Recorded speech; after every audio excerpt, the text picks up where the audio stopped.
Oke lur, beginilah nasib petani lur ya.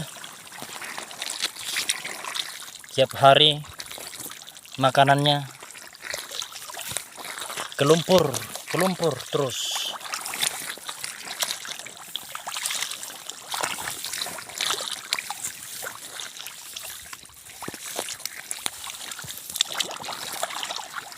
Dan begini juga nasib petani lur.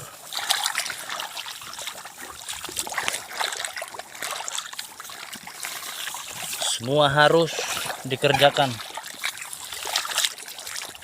dari mulai menyemai hingga merumput, dan juga nanti kalau sudah besar menjaga burung.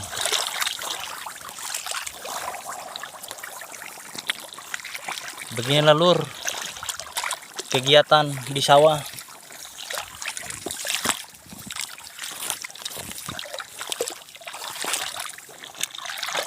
Dan begitu juga banyak tantangannya, belum juga hama-hama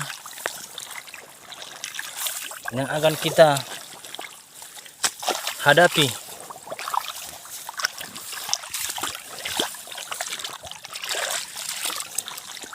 Dan tanpa petani juga lur, terlebih petani pane, beras tidak akan ada untuk kita makan sehari-hari.